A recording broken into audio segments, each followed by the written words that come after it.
नहीं आराम नाल तुसीं अपने हिसाब नाल खिच्चो अपने हिसाब नाल आराम नाल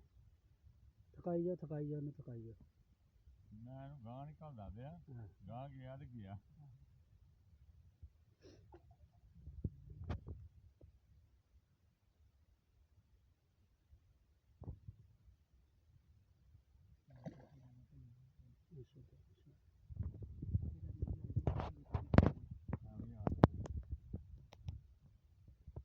हो गया पुट्ठा नमोसा तू पानी जगह चाचा ये ना कहे कि तेरी वजह ना मच्छी लथ गई है नहीं आहो इस तरह नहीं करना है वो हर बंदे का अपना हिसाब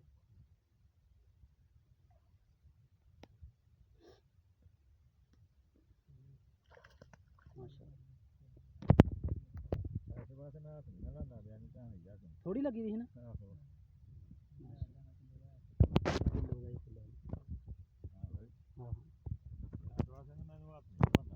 जबरदस्त